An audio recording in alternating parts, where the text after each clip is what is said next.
Hey there, and welcome to another Fables update video. In this video, we're going to be covering all the recent updates of update number 10 of this that I have added into the game in this past week. This is only the second video. The first video, we did updates 1 through 9, covering everything in a general sense. But in this video, we're actually going to start kind of going over things with a bit of a fine-tooth comb. We're not going to keep it too long, but we will see exactly the types of changes that we added. And these are planned to be weekly videos. As it has been, I have been going and creating new things for the game each week, reworking things, fixing things, removing things, adding things. And this is honestly it's a decent update, but it's a little less than the what we've had in the past. But we did have one major addition to this game this time, and it is with the races. We've added 8 new races, nearly doubling the amount of races we have in the past, and we changed how the races work a little bit. So first, let's just go over the 8 races that we added into the game, and just a general sense of who they are. So the first one's going to be Arcili. They are celestial touched humanoids, pretty much. And what makes them different than a lot of other races, or all other races so far, is that they are not they don't have an ancestry of being a race. They are born from parents of different origins, but as they're being born, they are fated to have some kind of destiny that the gods find important, and so the gods touch them with celestial power, and they come out looking and being different, and they come out as Arcili. Um, so that's them, and then let's scroll back down till we find the next new one. Genis. So Genis are very similar to human look, but they are hairier individuals. They grow hair at a rapid pace. They have long beards. They're very tall and kind of lumbering and lanky, and they're very intelligent folk. Um, their hair actually grows so quick though that they have to keep up like a weekly maintenance with it usually, or it gets like extremely out of hand. But yeah, and they have like thicker hair, kind of like across their body as like a sheen. Though you can still see like their normal paley humans like skin and stuff. Think Gandalf, but hairier, but like that tall kind of look, and yeah.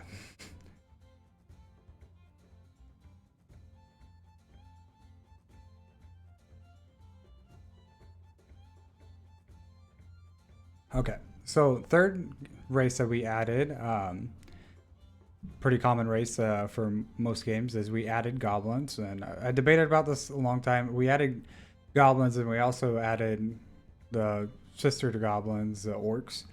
Um, and I debated about these guys just because there's only so much of I want to keep things that we love in these games, but goblins and orcs have such a bad rap in other tabletop RPGs and just RPGs and general fantasy RPGs and stories, any kind of fantasy RPG content. They have such a bad rap of being like overwhelming, to the sense where like every adventure made, like the first things that you're fighting are just goblins and orcs, so you got to hack through the goblins and orcs to get to the good parts, and I don't want that to be this game. But I added both goblins and orcs in this game as playable races. Depending on how things go, it's going to depend on their impact in the actual world itself. We'll see how that really happens. But good news is you're not a half orc, you're an orc. So orcs and goblins most likely are going to be playing, even though they are patrons of an evil deity, they are probably going to be playing more of a civilized role in society in this world in comparison to a lot of other games. Scroll down a bit more.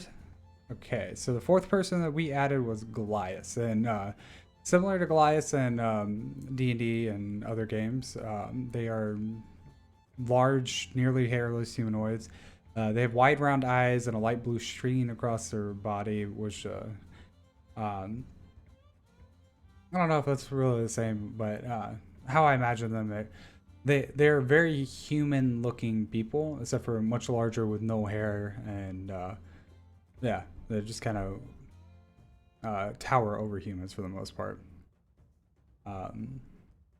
Let's keep scrolling down past humans. We'll go over this other stuff that may look new to some people here in a minute.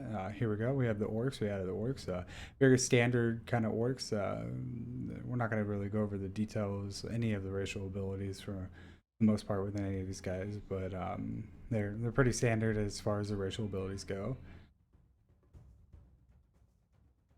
Then a little bit farther, we added Satyr. Satyr is another very common fantasy figure, but not so much so in like the fantasy hero RPG setting. But I've always had a love for satyrs. They're so how most of our main races work in this game is that they are the patrons, they are the creations of an individual deity, and there's 21 major deities, and each of our major races are, creations of that. And the satyr is a creation of a goddess named Faravel, and she is pretty much the goddess of music and good times, conviviality, and partying and whatnot. So the satyrs kind of fit that role perfectly, and they were this kind of balance of races that I was looking for. So, and they're great races that I've always really enjoyed after watching and reading the Chronicles of Narnia. Okay, we're second to last, I think. Yeah, second to last person we have are Shadar. They are kind of tall and lumbering, not so much as Ganesh, but kind of are. But they have gray, like sickly, shriveled skin, and they're very skinny folk, and very hunched over with coarse white hair and black eyes. And a lot of times, like their faces are very unproportional, and they kind of always have this hunch, but they have this very intellectual look about them, which is by design because they are very intellectual humanoids. And we did rework. I don't think we're going to go over this any other moment, but we did rework the Sylbans. Now they are called Sylbanes, and that is reason for the deity. And we also changed one of the Sylvan's abilities, who used to just be able to mimic trees, can now actually grow into a full tree. And it takes 1 minute to do, and then 1 minute to revert back. And the last ones we added, which we need to, they had a different name, but that's why they're so far down here out of alphabetical order, but we need to fix that. Anyways, they are called Kurlai, and they are a race of demonic humanoids. They look very much like demons. They have like a blood red coloring, but they also have a deep black like splotches across their body. That kind of mingles with the red. Their horns and their tail are usually deep black with like little splotches of red, and then the rest of their body is mostly blood red with little splotches of deep black. But they have very sharp tails, and they have a innate charisma magic about them as well.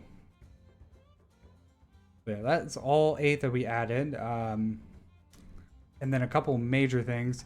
We added half race eligibility, which we never had before. So every race was able to be a half race, and we removed the half race eligibility for Rokans. satyrs, and Arcili. Those are only three that do not have it. And Sylvains. Sylvains do not have it anymore, I believe. Yeah. Sorry. Sometimes trying to make myself to make a decision is harder than actually trying to put together a game. But yeah, Sylvains are no longer have the half race eligibility. Neither do the Rogans. And the last thing we added to the races, last major thing, let's just click races, we'll go down.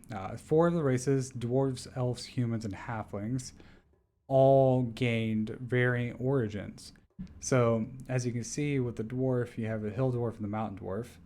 And standard, your common dwarf, which is what your dwarf will be called if you don't use any of these variant origins. But as a standard, you would gain these 3 abilities if you were going to be a full dwarf. You can choose a variant origin, a hill or mountain dwarf, and you can replace any one of these abilities with one of the hill dwarfs or mountain dwarfs, whichever one that you choose. You can replace it with that ability. And similarly, if you're becoming a half race, you can have the origin of a hill dwarf or a mountain dwarf. You just have to choose that ability as one of your 2 abilities that you get as a half race. Also, I do want to mention with that is if you wanted to be half hill dwarf, half mountain dwarf, that's completely possible too. You take half race, exactly the same thing, but you have to take your hill dwarf and your mountain dwarf abilities, and that goes with any of the other ones. Elves, which elves have high elf, snow elf, and wood elves. Scroll down, and we're probably going to add origins for each race moving forward. Maybe not all races, but you know, we're going to add more to the races as time goes on. But these are just your standard right now. So go down to humans. You have arid folk, jungle folk, plains folk, winter folk. And then halfling, you only have river folk and underhill folk. But I think that covers pretty much what we did with the races. For the most part, there was little changes here and there. I changed some of the attributes with some of the races and design aspects, but that's what we got there. So fixes, we updated the wild form so the beast form of the character can transform into is equal to his level or lower. So before this was, I've changed this multiple times, like depending on your rank in the ability was like how high you can go depending on your spellcasting attribute. Now I'm just gonna have it as your level, half your level or lower. It says level, but I'm pretty sure I did half your level. So let's take a look. Scroll down here. Ability. Oh, wait, rank on.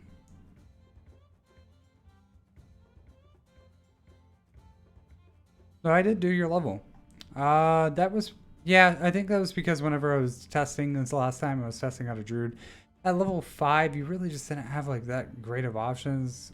But if you do it with your, yeah, I remember it now. But if you do like actually match it, the difficulty of the creature to your level, you really do get quite a few options. And I don't think it's going to be overpowered by any means, but we'll see. So while prone, you now take a -4 to your armor, dexterity, not instead of your armor, which you know makes sense when you're thinking about dexterity saving throws or any other kind of dexterity check. It's not just your armor; you're losing dex points. One of another big fixes is you used to gain 21 points per level for your skills, spells, and abilities. Now you gain 25. I hope that will allow people to really feel like they can invest into skills. Because I don't know how much people really want to invest into skills when you can use those points to get other things. We'll see how that goes. So we added rules for casting a concentration spell instantly without trying to concentrate on it. So you can cast a concentration spell instantly and you just get the immediate effects if it allows you to have any immediate effects and you don't try to concentrate on it. So if you have another concentration spell already in effect, you're not gonna have to lose out on that one at all. We added rules for bleeding and poison for multiple source under damage types. Poison, you can be poisoned from different sources and take multiple poison damage. You can't be poisoned from the same source and take multiple poison damage. Does that make sense? Like 3 of the same snakes can't bite you and poison you. Only one of those poisons are actually going to affect you. But for bleeding, your bleeding just keeps stacking no matter what. Rules for being crushed, which just means like, walls closing in, Rules for identifying an object, making arcana checks. Rules for armor and dexterity maximum for being unarmored. Your maximum dexterity you can add to your unarmored self is only going to be a +10. Added arcane focus item. Okay, so arcane focus is pretty much like a staff, a wand, rod, orb. It can actually be anything, but like those are your standard ones. And it pretty much just gives you a +1 to your DCs of spells while you're using it. Only spells that though, not any spells within your spell book, which there is a difference, even though you can hold an arcane focus in a spell book, one in each hand separately if you'd like. And it also adds a +1 to your attack rolls for spells.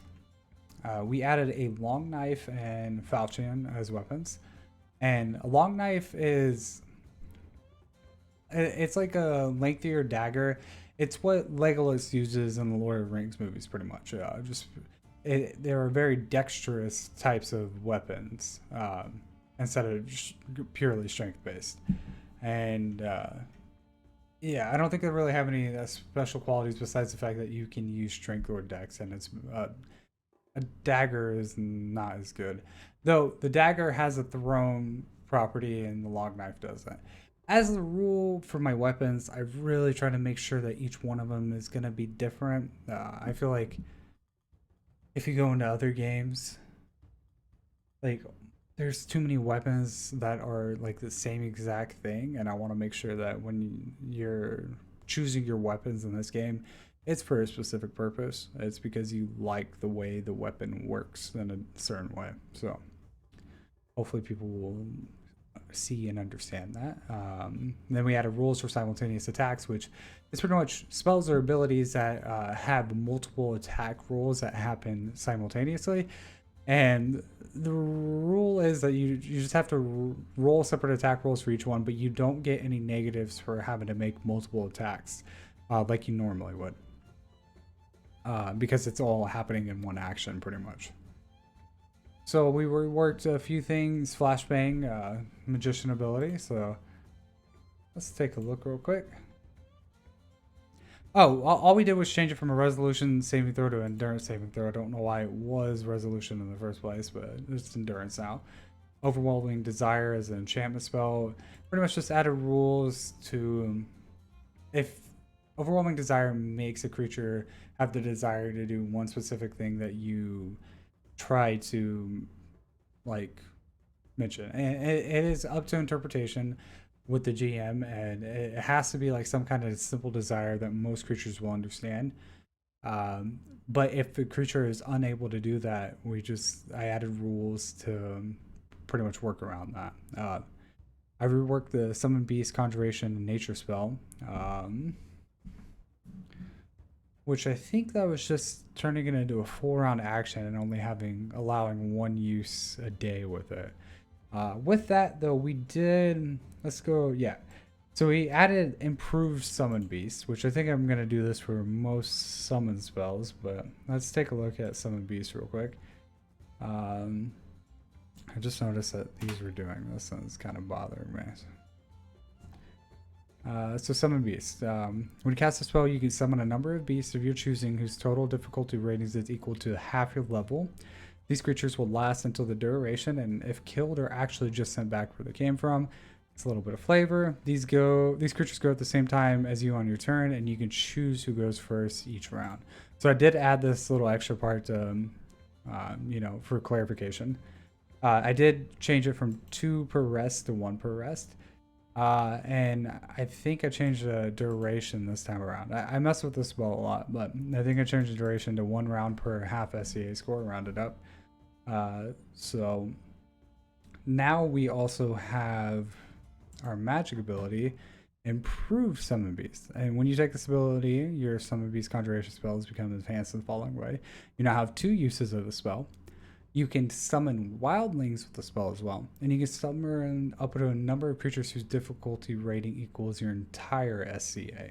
So before, I don't think we even, I mean, I'd probably just glossed over it, but it was only half your SCA. So um, at level 1, even you can only do like a small snake or something, like some very small creature, and level, the higher you go, the better it gets. But now you are able to take this, I think, at level 11, which, or spellcasting attribute 11, which minimum level to achieve 11 would be 5, 6, 7, 5, 6, 6, 7, 7, 8. So minimum level that you can be to get that would be a 7, which honestly, it becomes huge. I think that's I think this is kind of a way to create some kind of summoner class, and I want to mess with this with more summon spells in the future. I only have a couple at this point in my game, but I do want to be able to like kind of make the builds, put them in the game separately so people can use like the different pieces of it, and have like kind of ideas for people to like follow this path to create like some kind of summoner class, or etc. Anyways, so I reworked all of the wizard studies abilities, so let's go take a look at these real quick. So the wizard studies was all of these spell schools, all spell schools besides infernal, nature, and righteous, the wizard has access to. And before, you were able to get like rank 3 prestige by like, I think, 10 intelligence, which is pretty much too powerful. Now you have to have 8 intelligence, which is like minimum level 4 to be able to acquire this. And whenever you take a study for a specific spell school, you increase the difficulty ratings of those spells. You are able to replenish like a single use of the spell. Each spell costs 1 less to get, and your points are replenished after the fact. So if you purchase an evocation spell at level 1, when you get the evocation studies at level 4 or 5 or whatever, you are able to replenish a single point from that evocation spell back to your point pool to spend on other things. And you can do that pretty much up to 3 times, and do that for all of your evocation spells. So now you would have to be at like level, I think, 11 or 12 with the 15 intelligence to be able to get the 3rd rank in this alteration studies or any other kind of studies. But before, it was pretty much you had to just get to like level 7, which I just thought was way too quick of a time frame. So we changed how negative attributes can kill you.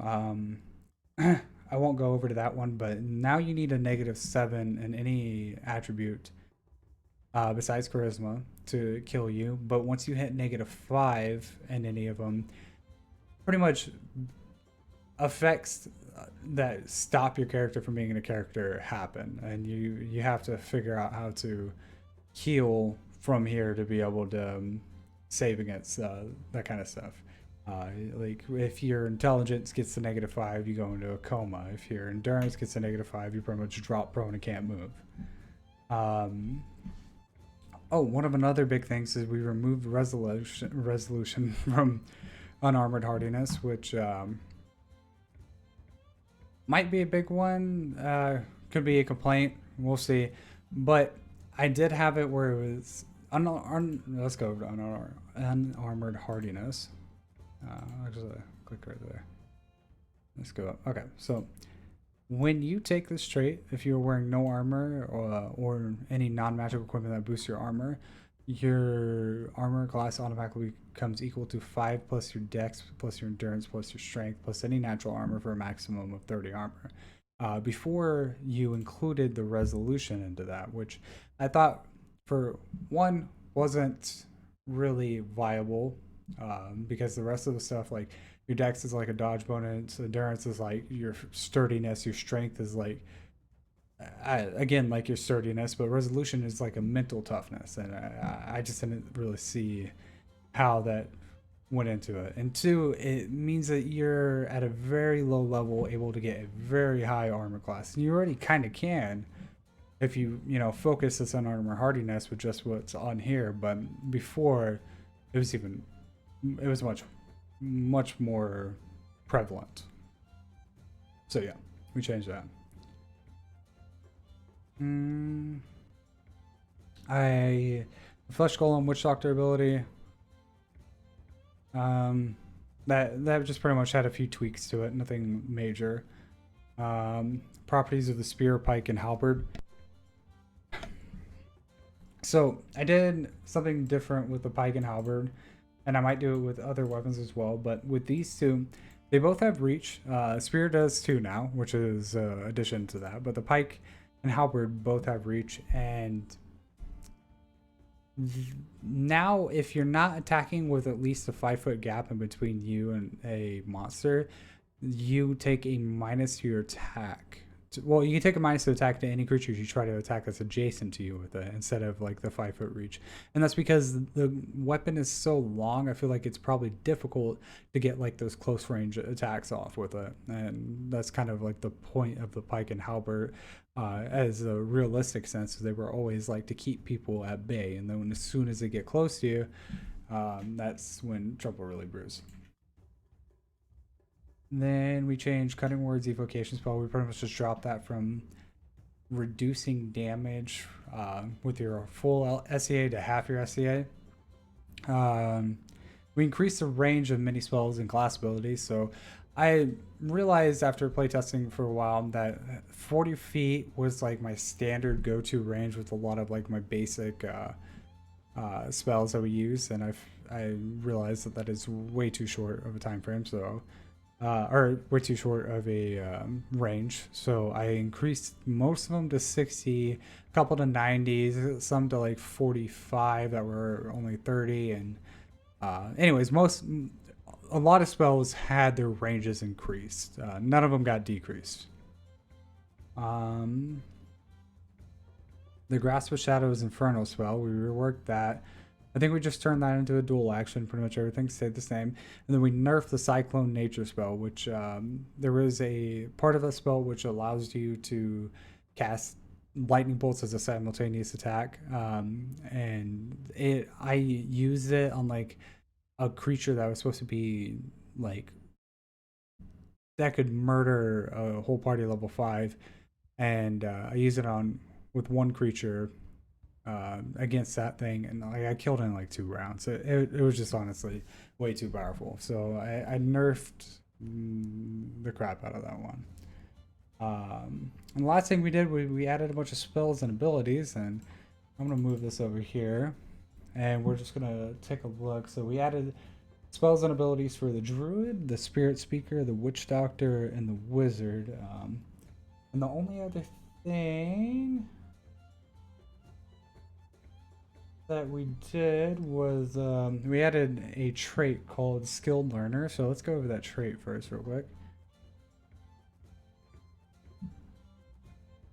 So with the Skilled Learner, whenever you gain a skill rank, you have a 50% chance to gain a second immediately. The second rank still counts towards your total ranks when determining rank cost.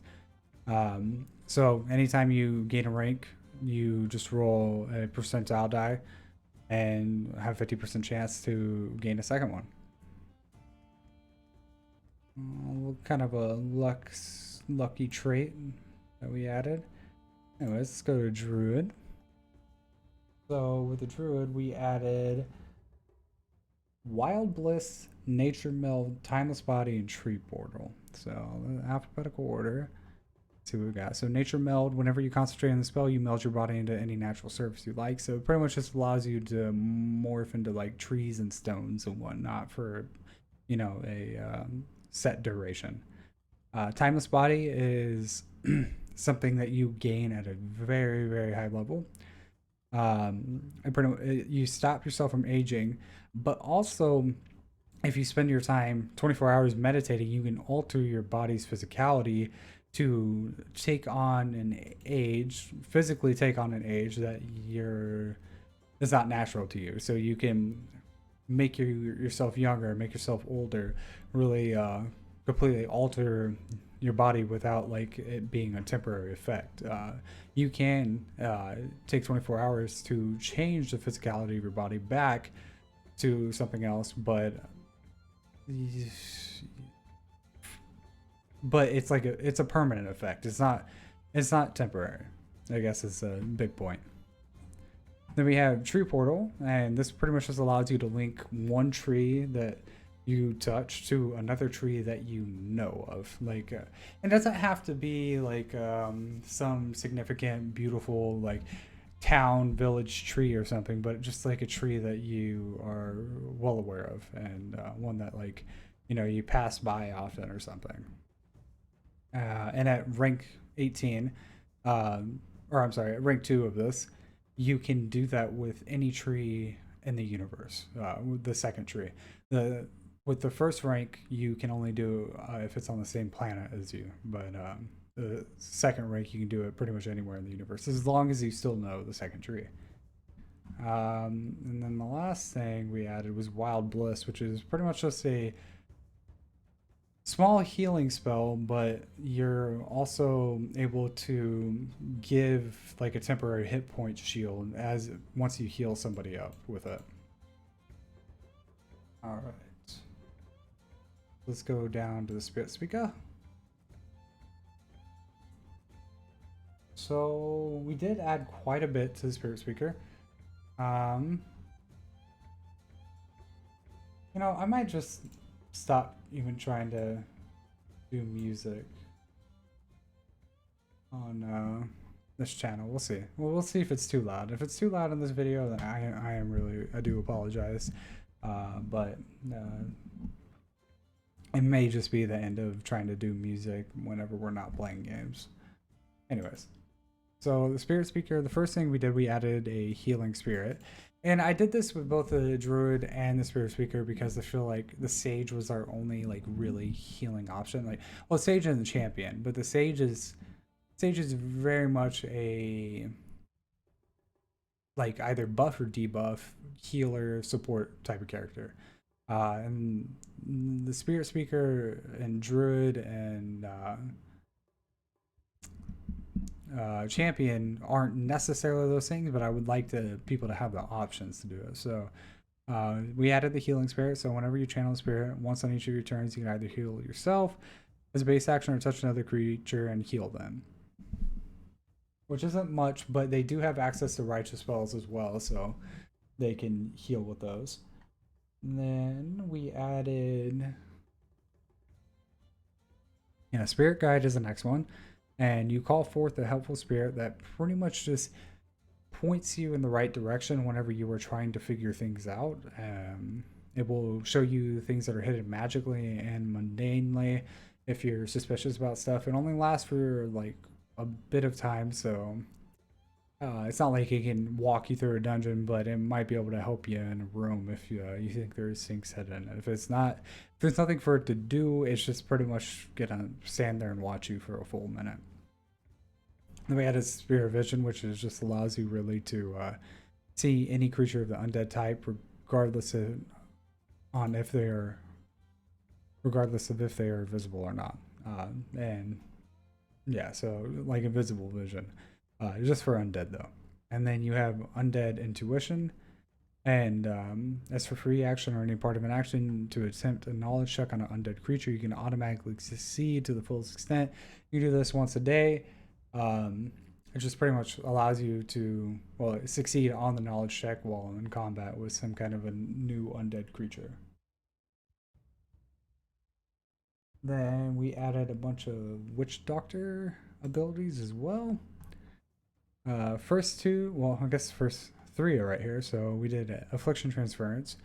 And this will allow you to try to transfer a curse or a disease. You can transfer automatically to yourself or to another willing creature, or you can attempt to transfer that curse or disease onto an unwilling creature, but they have to roll to save against that. Corpse grubs is you are just allowed to touch a corpse and fill it with grubs, an amount of flesh-eating grubs equal to your SCA score, and so flesh-eating grubs has been added to our beast list that you have access to, and there's just half one half difficulty rating. They're not really much. They get killed in one hit, but at high levels or even low levels, you were able to just kind of create a swarm of them to at least be bodies to get hit instead of you getting hit. And then we added exploding corpse, which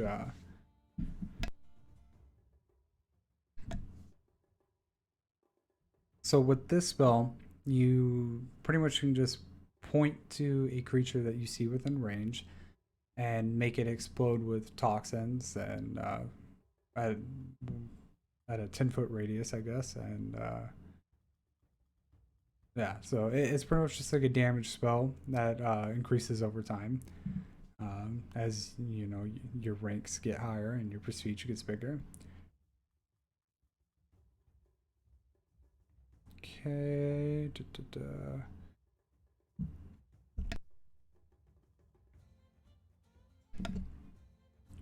All right, and the last thing that we added was imbue affliction, which allows you to pretty much imbue any weapon or any kind of attack, really, with a curse or disease, and the affliction does not leave the weapon until it actually hits another creature and tries to transfer over. As soon as it does, regardless if the creature saves or not, then the effects of the weapon leave it. But they just tried to save against it as normal as you would as a normal whatever the curse or disease. The details explained to it. All right, so last guy, the wizard. These are all the study spells, and then we added a handful of things for the wizard as well. So we added cross study, which allows him to learn a spell whenever he takes this ability of a difference of a nature, infernal, righteous spell school, pretty much. And he's able to use his intelligence for that spell. And there's limitations on which spells that he can choose, but he's able to pick one. Then we added a hardy spell, which allows him, whenever he's making an attack against a creature with a spell that has an attack roll and it doesn't have X as a die count, it allows him to increase the die count by 1 pretty much. And X is usually like X is equal to usually your SCA score, but it is a determining thing that we use on some of the die counts pretty much. Some of the spells, I'm sorry. Then we have Twin Cast. And this is very similar to like the Sorcerer's Twin Spell. Whenever you cast a spell, you are just able to, whenever it's an attack roll spell, you can cast it twice towards the same creatures. I guess it should, well, I think as a free action, whenever you cast a spell that requires an attack roll, or whenever you cast a spell that targets a single creature, I think that makes more sense. You can use this ability to create a copy of that spell. Okay. So we can use it to pretty much target 2 separate creatures instead of 1 separate creature, or instead of 1 creature. I think that's it. Twincast. Yeah, that was all the stuff we added for the wizard, and that actually looks like all the stuff that we added in general for this one, which just a handful of stuff. The major change again was the races, and yeah, we do have plans for a decent sized update this next week, give you a little hint, we're probably going to be adding a new class into the game, but we'll see how things go. Maybe that'll be the week after. Who knows?